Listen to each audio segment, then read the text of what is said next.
ஏக இறைவனின் சாந்தியும் சமாதானமும் நம் அனைவரின் மீது நின்று நிலவட்டுமா என்ற பிரார்த்தனையோடு நான் உங்கள் சமூக நலன் அதிரை அப்துல் ஜப்பார் துலுக்கரனை அதிர நிழலுக்காக நம்ம எங்கே நிற்கிறோம் என்று சொன்னால் நம்ம மதுக்கூர் அதிராம்பட்டினத்திலிருந்து மதுக்கூர் பிரதான சாலையில் இந்த நசிவினி ஆற்று பாலத்தில் தான் நம்ம நிற்கிறோம்.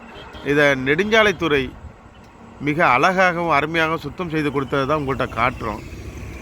இதை வாகன ஓட்டிகளுக்கு மிகவும் பேராபத்தை ஏற்படுத்தக்கூடிய ஒரு வழி.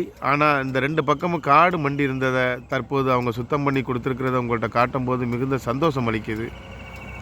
இதே போல் நம்ம நெடுஞ்சாலைத்துறை கண்டறிந்து அவர்களாக இதே போல் வருமுன் காப்போம் என்ற திட்டத்தை கண்டிப்பாக கடைபிடித்து இதே போல் செய்தால் கண்டிப்பாக விபத்துகளிலிருந்து நம்மளை தவிர்த்து கொள்ளலாம். அதே போல் வாகன ஓட்டிகள் நீங்கள் செல்லக்கூடிய வேகம்தான் எங்களை அச்சமூட்டுது. ஆனால் இளைஞர்கள் நீங்கள் உங்களை பரிசோதனை செய்யவே மாட்டேங்கிறீங்க.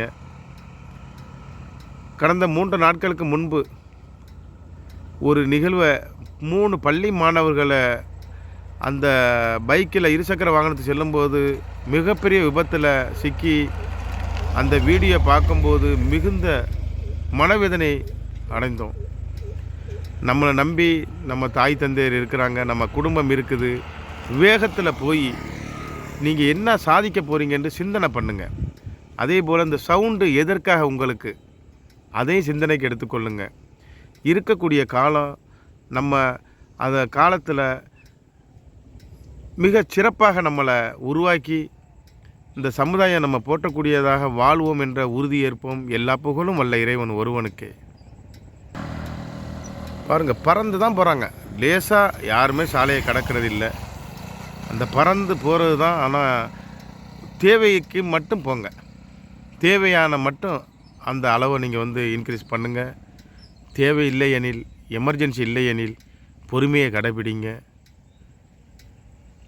நம்ம 24/11/2024 அதிர நிழல் ரிப்போர்ட் நசிவினி ஆற்று கரையிலிருந்து காலை 10 மணி அளவில்.